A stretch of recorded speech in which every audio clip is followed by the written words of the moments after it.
This supersized first episode of Dragon Ball DAIMA, we begin by learning the rules of the Dragon Balls themselves. Even if you're deeply familiar with them, they'll come into play pretty soon after this introduction. Gathering all 7 Dragon Balls and saying the password will summon the dragon Shenron. Shenron will then grant whatever wish is asked. But before we get to that, we must go back for, in the demon realm, 2 mysterious figures are watching what appears to be the rise of Majin Buu in Dragon Ball Z and his threat against Earth. One of them, Degisu, is the younger brother of Shin, the Supreme Kai of Universe 7. The other is Goma, the wannabe Demon King, who is astounded by the power of the Saiyans on Earth. Together they watch as the sorcerer Babidi and the former Demon King Dabura unleash Buu upon Goku and Earth's other warriors. However, they are both stunned to learn that Majin Buu not only devoured Dabura, but annihilated Babidi as well. That surprise quickly turns to delight when Goma realizes that with no one like Dabura and Babidi to stand in his way, this makes him Supreme Demon King. Knowing that the sneaky Babidi can no longer use Majin Buu against him, Goma is quick to take the throne. Then, just like many a Dragon Ball fan, Degisu and Goma are on the edge of their seats as they watch the trials that Goku, Vegeta Gohan, Goten, Trunks and Piccolo underwent to defeat Buu in Dragon Ball Z. They also note that Goku and the gang summon Shenron instead of Porunga,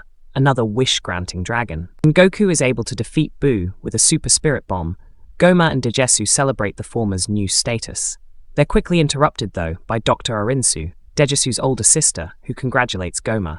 She reveals that the events involving Buu have made her curious as well, and she's quick to assert the fact that she'd like to continue her research.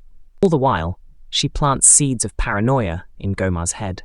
Suspicious about the implied threat of an assault, Goma decides to strike first and gather the Dragon Balls of Earth. Then, with Shenron's wish, he plans to make sure Goku and his friends are no longer a threat so that they're powerless to stop him, while he gains an all-powerful item called the Evil Third Eye, Tertian Oculus. To help gather the Dragon Balls, Goma enlists the aid of an elderly Namekian, Neva, who invented guardians called the Tamagamis to protect the demon realm's own supply of Dragon Balls. Together, the 3 travel to Universe 7, which they learn is pretty popular and has been visited by Dr. Arinsu. Meanwhile, Goku and the rest of the gang are having a birthday party for Trunks, one that is celebrated with a ton of eating and joking. Even Supreme Kai Shin and Kibito are there. Noticeably missing, though, is Gohan, who Goku assumes is studying. Of course, this being Dragon Ball and all, Goku and Vegeta soon leave the party in order to train. The rest of the group is used to this by now as the 2 Saiyans face each other in the sky. Up on the lookout, Mr. Popo and Dende are visited by Goma, Degisu, and Neva. Neva, who apparently hasn't bathed in Luong time, is very happy to see Dende, as he hasn't seen another Namek in thousands of years. Goma pushes Neva to get to the point, and Neva gathers the 7 Dragon Balls. They're still turned to stone from a fairly recent Shenron summoning, but Neva is quickly able to ensure their use again. With the 7 Dragon Balls at their feet, Goma and Degisu summon Shenron to Dende and Mr. Popo's horror. On Earth, everyone is similarly taken aback by what seems to be the awakening of Shenron, especially since he had just been called for at the end of the Majin Buu saga. Goma demands that all those who fought Majin Buu, and all of their friends too, be turned into first graders. Those who are already young will be turned into babies. Shenron grants the wish and chaos ensues as Goku, Vegeta, and all of their allies turn mini. The warriors of Earth might be getting smaller, but that's not the only thing that's decreasing.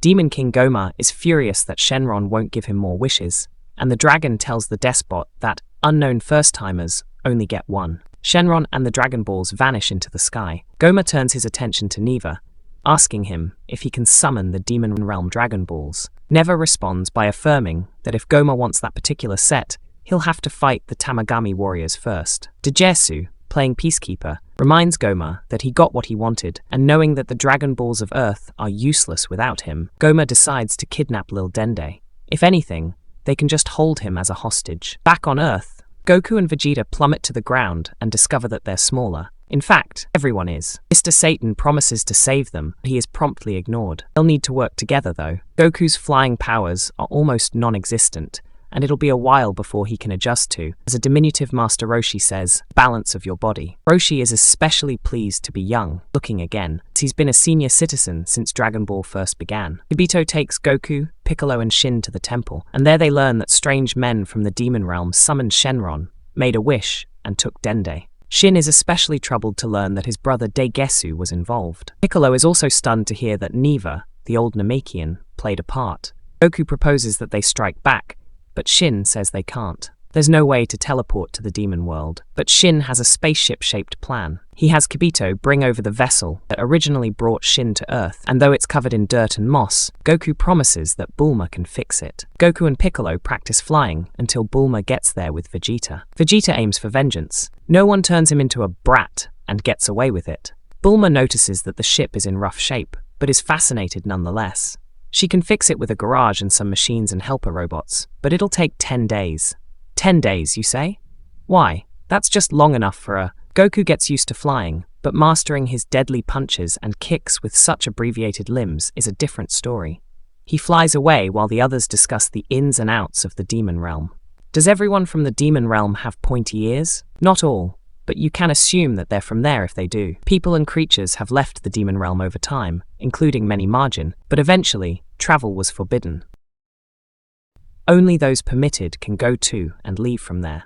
While Bulma uses Kibito's teleportation power to turn him into a Dragon Ball version of Uber Eats, Goku goes to Karin to retrieve his pole, Nyoibo. Karin tells him that it might be with Master Roshi, but when Goku gets to Kame House, a mission is the farthest thing from Roshi's mind. He's young again. He wants to have fun. Goku doesn't notice for a while that Roshi has been using the pole as a makeshift clothesline to dry his underwear.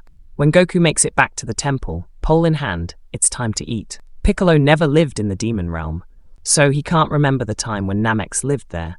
But he knows they left because they don't like to be ruled.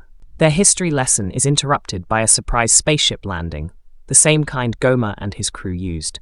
Earth's warriors prepare to fight, but a mysterious blue guy comes out of the craft and calmly tells them that his name is Glorio. Glorio is from the demon realm and asks that Goku return with him and defeat Goma. Goku agrees, as long as they can rescue Dende. But how did Glorio know about Goku? Well, the king of the third demon realm saw Goku fight Buu through a magic monitor and sent him there. As Bulma examines Glorio's own spaceship, Shin tells Goku that they need to be wary around him, as Glorio is way too calm and knowledgeable about things, including the whole de-aging incident. Goku is Goku, though, and he excitedly hops right into the new spaceship along with Shin. Now, they're off to the demon realm.